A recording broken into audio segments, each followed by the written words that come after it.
Hey guys, this is Fergal from Poker VIP, and we are back for part 3 of Snapping Up the Stakes over on 888 Poker. So just to fill you in, if you have not been watching the series, what it's all about, we are making a 4-part series of just moving up the stakes throughout. So we're going to be playing part 1 was 5NL, part 2 was 10NL. We're now on part 3, which as you can see is 30NL. And then we are going to be playing some 50NL action for the finale, which is part 4. So if you haven't seen parts 1 and 2, I would recommend watching them, but obviously they are completely independent. There's no obligation to do so prior to watching this video. So we're going to jump straight into the action. The format's going to be the exact same. We're going to be playing 2 tables of Snap Poker, which is a speed poker variant over on 888 Poker. And I'm just going to be talking through. It's going to be a live play video, so no pre-recordings or anything like that. I'm just going to be playing my regular game, going through my thought process as the various spots arise, and hopefully we can teach you guys a little bit of something about how to win at these games. So we've been playing for a few minutes already. We're up a little bit over on the right table, and we're about even over on the left. We opened up with the queens on the left table. We see a donk bet on the ace high board. We're going to call and see a turn. If he donks again, we're going to have a pretty awkward decision because it's a pretty weird line to be taken on this dry board. I presume he's going to show us an ace here somewhat frequently for sure. And his line doesn't make a huge amount of sense versus the pre-flop raiser, but we're going to give him some credit here and make a somewhat tight fold. So as I said, we've been playing in this pool now for just a few minutes. We've picked up some reads on a couple of the players. We've noticed a couple of guys that are definitely on the more aggressive side. So just to fill you in, this guy is one of them for sure. We've definitely been battling him a little bit already. So we'll see what kinds of dynamics arise now with him throughout. And there is one other guy who's in for quite a substantial stack, over €100 or thereabout, or $100 rather, who is on the more aggressive side for sure as well. So with the 9-10 on the left table, we're going to go for an overbet bluff here and make sure we fold out ace highs, which we do successfully. It's pretty unlikely he has any pair. If he has a pair under the jacks, it's pretty difficult for him to call there as well versus the overbet. Whereas if we bet kind of half pot, we can expect to get hero called there somewhat frequently. Or anything up to pot really. Just people really do overfold to the overbets. So we're going to see if we can find some decent spots to be utilizing that in the future. The king and the queen, a pretty standard open over on the left table. We don't love this guy's stack size. I mean, he's got a pretty decent rejam stack, but he folds, which is fine by me.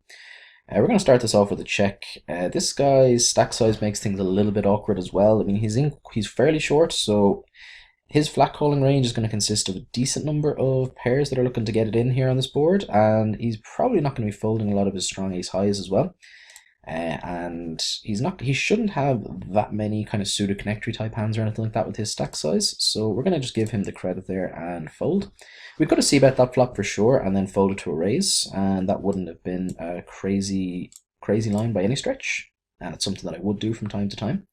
But in this instance, we opted for the check and the fold. The king-9 suited, we are bringing it in versus the aggressive player I was talking about in the big blind, and the 4-5 suited is going to be an open. We take it down. We're going to fire out here with our toppest of pairs. And we get called. We pick up a flush draw and a gut shot, but our gut shot isn't particularly good. Obviously, if we hit our gut shot, any ace is a better straight. We're actually going to potentially check this back versus this guy.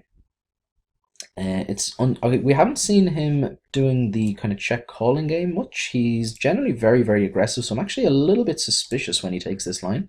So we're going to check this back, and we're going to call down here. So yeah, we were correct. He had a hand that he was kind of trapping with. Obviously, it was a pretty bad board for his hand. I'm really surprised he didn't 3-bet me pre-flop there. That seems, from what we know about this guy, it's bizarre. I'm shocked.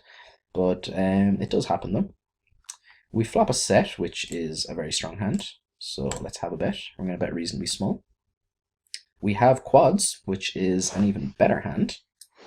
Let's have another bet again. And let's just hope he has the pocket tens and we have one out of them. Unfortunately, we take that down. Still a reasonable pot to pick up though, so we're not going to be too upset about that.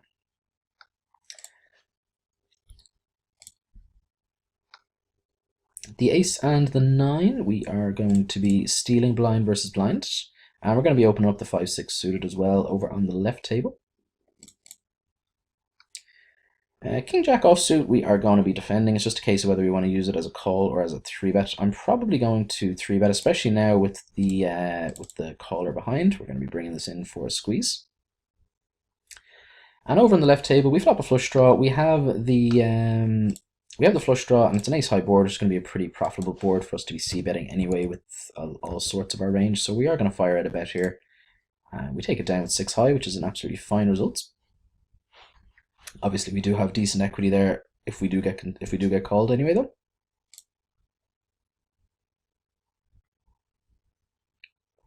The queen and the 8, we're just going to check back versus this stack size limper. We're going to be ISOing quite wide versus anyone who's open limping like that, but his stack size and the trashy nature of our hand makes it a little bit more awkward. Pocket 8s on the left table, obviously a very, very standard open blind versus blind. If this goes check, check on the right table, we're probably going to lead on a lot of turns, this being one of them.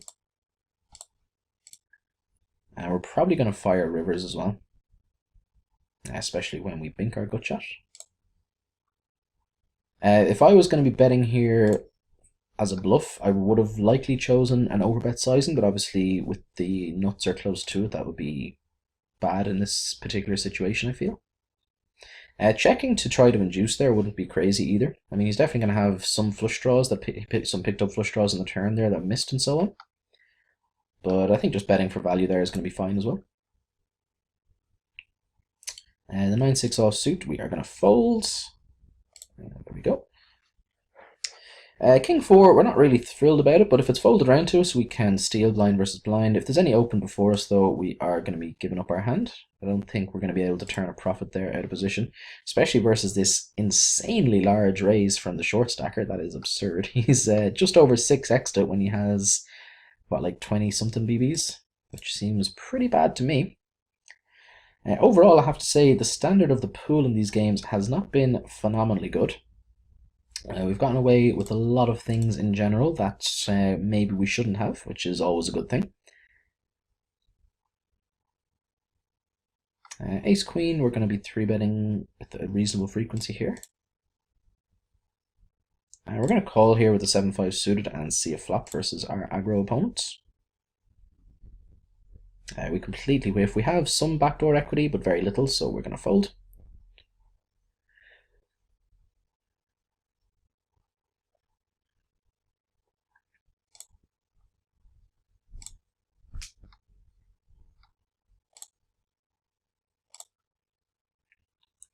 The 7-5, if it's folded to us, we may use it as a steal, and we will, but if there was any open before us, we would have been almost certainly folding. And we pick up a pair, which is quite cool. We're going to go ahead and have a small bet for value. No need to go particularly large here with this particular hand. We pick up a gut shot as well. We're going to check to induce. If he ever has kind of overcard floats here, we definitely want him to barrel those hands. So we're going to go for the check and the call. And 9 is a fantastic card for us. It reduces his 9x combos considerably. And obviously no draws came in, so we're just going to go for the check. And we're not planning on folding, depending on his sizing here. So he has his out kicked with a 7. Interesting that he chose to bet the 7. Seems reasonable. I'm not saying it's bad, but I would have expected a decent number of opponents to check back there. So I was kind of, in my head, when he bet that turn, I was expecting him to show us 9x somewhat often, as well as a decent number of kind of overcard floats and so on. Wasn't really expecting him to have much 7x there in his turn betting range, so lesson learned. I do like his bet, just for the record, though. I think it was a good bet for sure. Pocket 4s are obviously going to be opening. We open any pair from any position when we're first to act. It's always nice to be able to have all of the sets in your range when you're the first in raiser.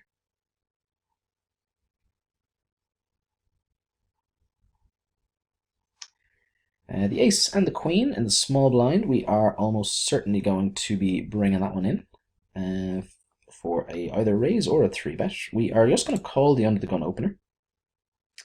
This is the guy I mentioned at the beginning of the video who's in for quite a substantial stack size, who does seem on the more aggressive side. We had one interesting hand where he opened under the gun and he 3-bet us with 7-10 suited from under the gun +1, which is a lot more aggressive than a lot of opponents would be. We whiffed this flop pretty hard, and it's a pretty bad board for us to continue on. We're not going to be auto folding ace queen here by any stretch on a lot of boards, but on this one we are planning on doing it. We're going to fire half pot here with the ace and the 9 suited. We have the flush draw. We don't pick up the flush, unfortunately, but we are going to bet, and we're going to bet reasonably large here. We're actually going to go for an overbet here. We want to really put him in a really awkward spot with his marginal queen x, which I think he's going to have here sometimes for sure. We get that one through, which is always nice.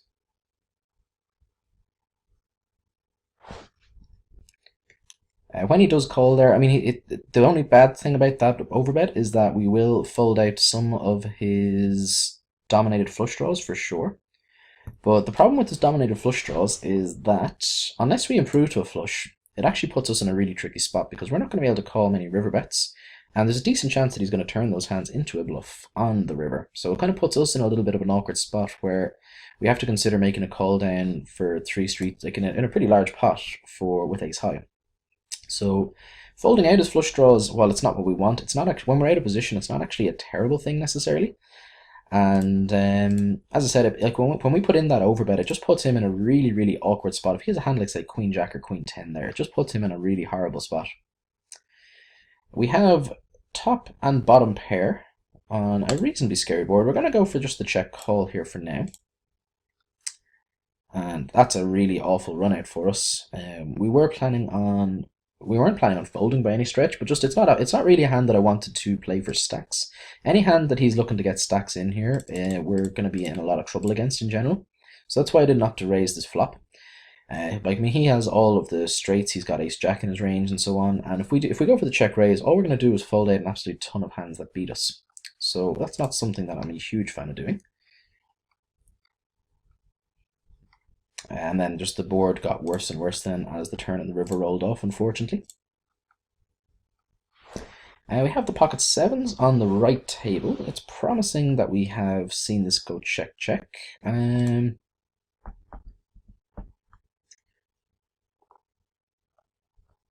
going to fold. I don't love this fold, but we are going to do it anyway. It seems kind of hard. I mean, if he had an ace on the flop, I would have assumed he would have bet it with a reasonable degree of frequency. He may have checked back his jacks, which is one thing for sure, though. Although he shouldn't be with the ace on board, I think. We called with the ace and the jacks suited over on the left table. We get squeezed, and then the shorter stack goes for the re-raise. Our hand is going to be absolutely toast here, pretty much always. And we flop triple jacks over on the right table, which is wonderful news. We're going to go ahead and have a bet. We're going to go for the check and try to get some extra value here from our opponent if he ever has any kind of floats in his range. Trying to decide now whether I want to go for the check raise or not. I think I do. There's a huge amount of potential draws out there. If he has a worse jack, if he has a hand like Jack Queen, Jack King, it'll be a travesty if this pot doesn't become quite large. If he re-raises, we're going to have a really awkward decision, though. That's the only thing I don't want to see. I'm happy if he calls. I'm happy if he... Well, I don't really want him to fold, but when he tanks like this, I think we should have the best hand here pretty much always. I still don't want to see the re-raise, though. He finds the fold. As I said, given the amount of bad cards that could have rolled off there on the river for us, that's not necessarily a horrible result. Obviously I would have preferred to see some more action, but we're not going to be devastated by any stretch there from that. We still pick up a reasonable-ish pot.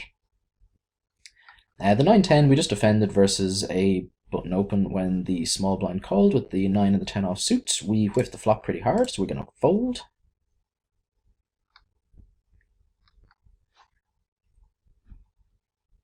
10-3, we do steal blind versus blind an absolute ton, but this would just be a little bit too wide, unfortunately. Same with the king and deuce, we are not opening. The king 10 suited though, any hand that can flop a royal flush is going to be a pretty decent candidate to be opening from any position. So we're going to be bringing the 10 and the king suited in for sure. We flop a gut shot. This is a board that should have connected somewhat well with their ranges. They're definitely going to have some two-pair combos, some straight combos, some set combos, some pair and open-ender combos, and so on. So we don't really want to be firing here into two people. If we were heads up, I'd consider firing a bet here with their gut shot with their backdoor spades, but in a multi-way pot, I'm not a huge fan of it. If we can get this checked through, that'll be great news. When there is the bet, though, we're just going to go ahead and fold. This guy, we flop top pair and this guy donks into us. We're just going to call. Raising here with top pair, weak kicker doesn't seem like it's going to accomplish a huge amount for us. And he just bombs the overbet. So this is actually the reverse of the situation where we had the ace-9 suited earlier on. It's putting us in a really tricky spot with the run out there. So we are going to go ahead and fold. The chances of our hand being good here, I feel, are slim. If he's capable of firing the overbet bluff there, more power to him.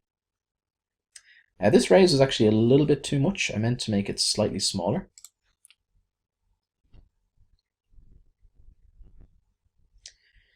And this board isn't fantastic. We do block ace queen and ace jack, which is one thing, but I don't really want to be c-betting here. We have some backdoor heart potential. One of the best cards in the deck there for us. We pick up the flush draw and we pick up the open ender, which is wonderful news. Obviously the open ender is to the nuts or close to it. Any 8 will give us pretty much the nuts unless someone has king 9, which already has a straight. The great thing here is that we still have ace king in our range, so we are going to go ahead and bet here and put our opponents in a tough spot. So they fold, which is always nice. I'm going to assume that ace high there isn't going to be the best hand very often. So when we do get to take it down without having to improve, it's always a good situation for us.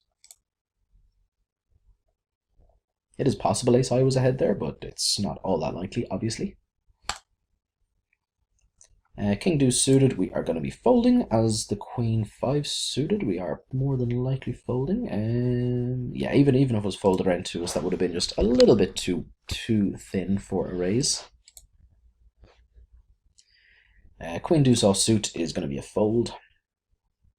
King 5 suited, though, we can argue for a raise here for sure. Having that one rank higher than the queen actually does make a decent bit of difference to the hand value.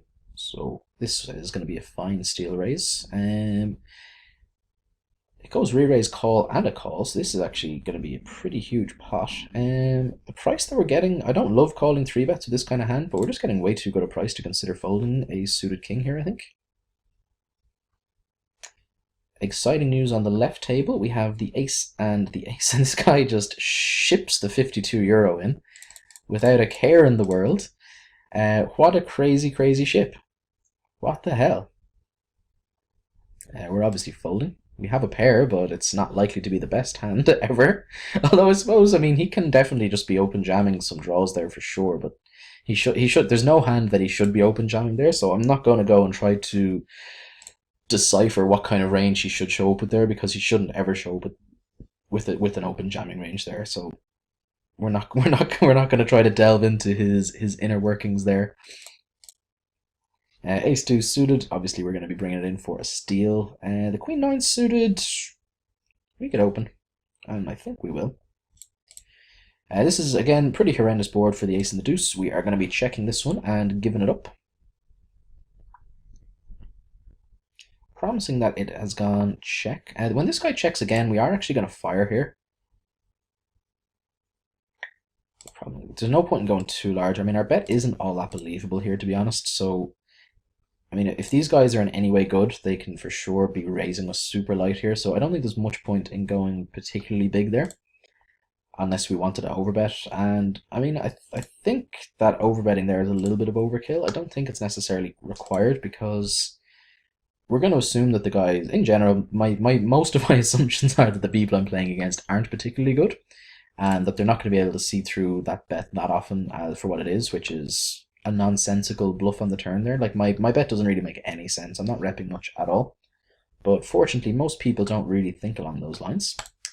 We're going to be calling with the pocket fours versus this other deep stacker and seeing if we can flop ourselves some sets of fours or quads, which would be even better. We don't, unfortunately.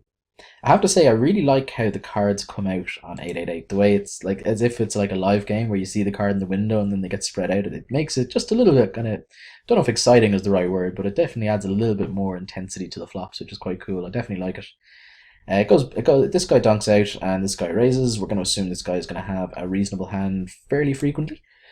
So we're going to fold, and we are going to ISO the limper with the ace and the 10 of the same suit, the ace 10 of blue.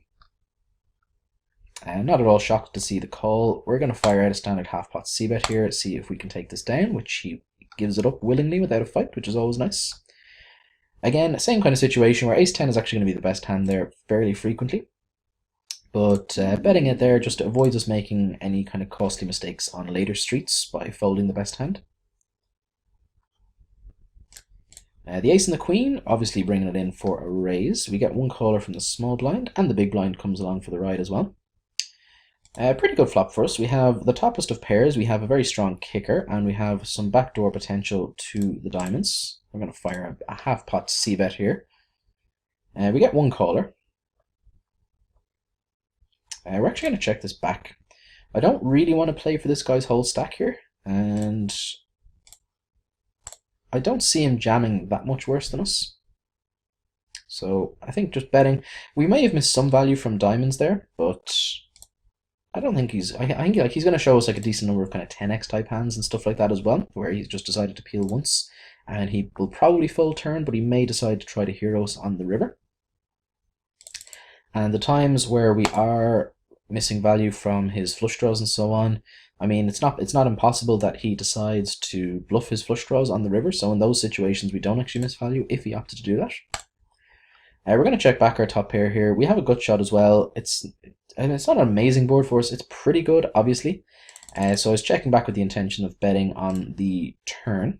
When he min bets like this, we're gonna, as I said, I think I've said this in previous series, I treat min bets as checks essentially. So when he bets like that really, really small, we are going to be essentially treating it as a check. So my re-raise there is essentially just a normal bet. Do we get paid here by worse ace-x? I mean, I think we do sometimes. Let's try to get a little bit more value out of this guy. Let's just bet super small. It's gonna be gross if he raises us here. But he does pay us, so we pick up an extra couple of dollars there. I didn't really want to go particularly large there because I don't think his range is going to be particularly strong with the way that hand played out. And I mean, on that board, ace-queen isn't all that good either, to be perfectly honest. So it's not exactly like we're looking to extract fat value there. But I think there's definitely some more money to be made for sure, which is evidenced by his call with the worst hand.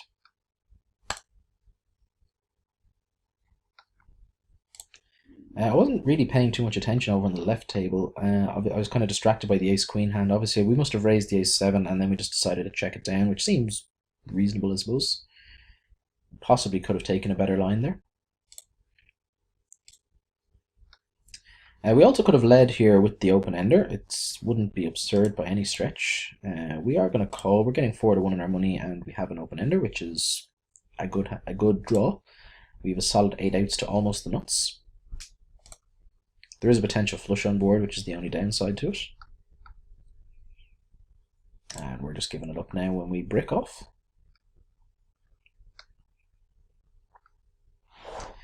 The 9 and the 6 offsuit, we are going to be folding. If we went multi-way again, we'd consider calling given the price that we're getting, but it's not a particularly good hand, obviously. If it was suited, I'd be much more inclined to play it, especially in a multi-way pot, but the offsuit variety isn't going to play particularly well. And 8-5 offsuit, as I kind of mentioned previously, we definitely ISO limpers super wide. This would just be a little bit too wide when we're out of position versus a kind of 33-ish big blind stack.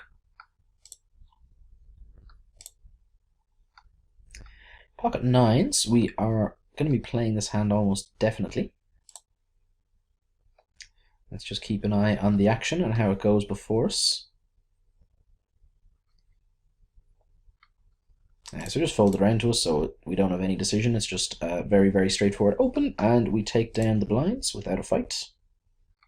Again, obviously not what we wanted, but definitely not the worst case scenario for pocket 9s either.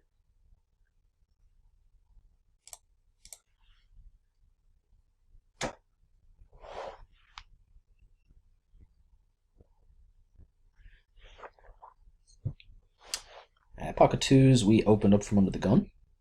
If we take down the blinds with this type of hand, we definitely don't mind it at all. Oh, we definitely don't want to fold when we can check. I misread the board there. Or misread my position, should I say. We completely whiff, and obviously we have 8 high. We're not planning on putting any more money in. We have the king and the king versus a min open from under the gun. And this guy is reasonably deep, this guy is very deep, and this guy is very short. So we have a pretty straightforward squeeze on our hands here. So we're making it 330 to go. So let's see, this guy folds, which is unfortunate. Let's see if the button sticks along for the ride.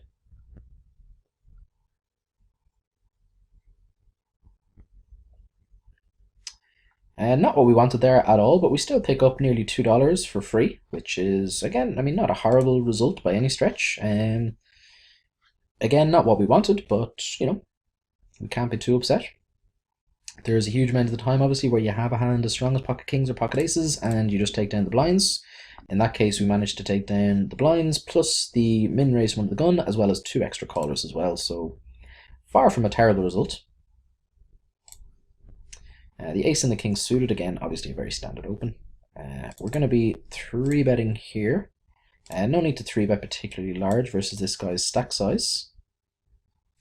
And with the king queen offsuit over in the right table, this guy, he should be ISOing reasonably wide, but I still not a huge fan of making a play with this kind of hand. It wouldn't be a crazy hand to use as a re-ISO, but we are just going to go ahead and make a somewhat tight fold. And here with the ace king, I'm actually just going to flat call this and under rep our hand significantly. 3-betting here would obviously be the standard enough play, but I think just flat calling and under repping and getting a little bit of extra value from our under repped hand post flop is definitely a viable option as well. We don't want to see this flop check through, which we don't, which is nice. So we're just going to opt for the check and the call. And we're going to check to the better again. So we played this hand really, really passively, obviously. This wouldn't be my standard line by any stretch, but there is no harm in mixing up your play every now and again. We're actually in a somewhat tricky spot. I mean, we only have a single pair. It's I'm not loving playing for stacks here by any stretch, but I mean, I don't see myself folding. The queen is a particularly bad card for us. King queen gets there as well. So we have the 8 and the jack, so with our line that we took there, we got a huge amount of extra value from his stone cold bluffs that obviously wouldn't have existed if we had taken any other line, so we're not going to be too upset about that at all. Interesting pot. I'm not sure how I feel about his triple barrel there, and to be put it frankly, I'm not actually sure how I feel about my flat call, my call down there either. Like, we're really relying on him having a stone cold bluff there for our ace king to be good, and in general, I'm not a huge fan of making those kinds of calls. I mean, obviously there it worked out really, really well, so I'm not going to be upset about that, but I'm just not entirely convinced that that call down is going to be very profitable in the long run, that's what I'm saying. And we're going to be finishing up the video pretty soon, so that was it was a pretty interesting hand to close the video out with. We flop a set, so hopefully this will be an even more interesting hand. And it's a pretty decent board to go reasonably large on, so that's what we're going to do. And over on the left table, we get min 3-bet, and there's a caller, and we have a suited ace, so we are going to call and see a flop. The flop is all black cards, which is what we wanted, but they are the wrong black cards. We wanted to see the 3 clubs, not the 3 spades. If Petter Wessel checks again, I think I'm going to start betting myself here. And we're going to bet reasonably large here. Unfortunately, the initial 3-better was playing the trapping game. When he checks back here, I wasn't expecting him to be checking back on this board with much value ever, so I felt that our re-raise was going to get, that our turn donk bet was going to get through pretty frequently. Unfortunately, we were proved incorrect, so this is going to be our last hand over on the left table. We're going to sit out and we're going to fold. And over on the right table, we're going to close the session out with the pocket jacks. So hopefully we have a reasonable pot that we win here. This guy just snap calls the re-raise. So we have pot left behind with this guy. We're just going to bet really, really small and try to induce light jam. Now that there is no reason to go small, so we're just going to bet the money. He has the ace and the 4, and of course he gets there on the river. Oh, that's harsh. That is harsh. So we needed to fade the 3 and the ace, and unfortunately he gets there. But hey, these things, they do happen from time to time. We're not going to be too upset about that. So that's going to be the last hand of the day, guys. I hope you have enjoyed it so far. We're going to be back again for part 4 soon, which is going to be some 50 NL action. Any questions, queries, feel free to fire them at me in the comments section. And thank you very much for watching. Take care.